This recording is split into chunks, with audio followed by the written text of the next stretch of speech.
Ladies and gentlemen, gentlemen. Hi Pinterest Mythbusters, it's Carrie. Woohoo! So this week we are trying to make high heels more comfortable.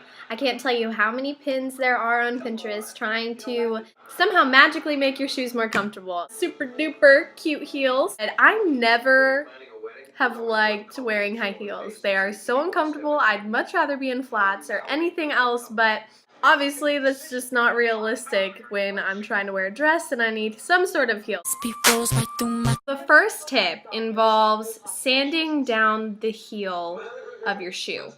With these, I was a little afraid to do it, and there would be no reverse since this is the first time I've done it, but I went ahead and tried it with my wedges because there's not too much of a heel, so I could kind of round off the bottom of this. So that's exactly what I did. I just took some sandpaper. You can get it at Lowe's or any kind of Walmart. I sanded up the heel just a little bit, and I cannot tell you how much easier it made it to walk. I guess the best way to describe it is almost kind of like a rocking chair instead of like a step down. The second idea was putting gel insoles into your shoes. I've actually tried this before. Dr. Scholl's has a lot of different inserts that you can put into your shoes, and unfortunately for me, I never found those things very comfortable. It rubbed against my skin weird, and I ended up having to wear like a sock on it to try and relieve some of the tension. So personally for me, those did not work. The last tip involved using moleskin. Moleskin is just this sticky substance that you can put on the parts of your feet that kind of rub weird. I just use Band-Aids personally. I think they're a little bit cheaper.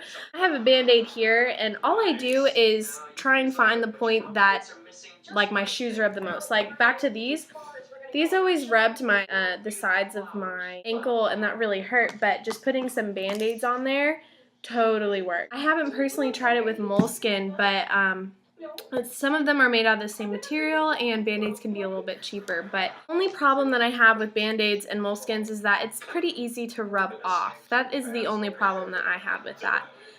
So a lot of times I would put like 3 or 4 Band-Aids in one spot, which didn't always work. Okay, so I just got back from a date. I decided that I was going to wear heels the entire night using the different techniques that we talked about earlier. I tried the gel, I tried the moleskin, and I definitely shaved down the heel a little bit. And I would say the part that I feel like helped most was changing the way I walked and shaving down the heel so it helped glide more. Try these out for yourself. I think it's just going to be personal preference. I can't say that this pin is approved or disproved, but just some of the ideas definitely worked, and it helps it not be so uncomfortable when walking in heels. So let us know which worked for you. Maybe you have a hidden secret that your grandma gave to you. Hey, here's how you walk in your heels. Hopefully old grannies are not walking in their heels better than you are, but I mean, who knows? So leave your comments below. We would love to hear what your experience of this was, and if you have any other tips that you'd like to give us. All right, guys, have a great weekend, and we will see you next week.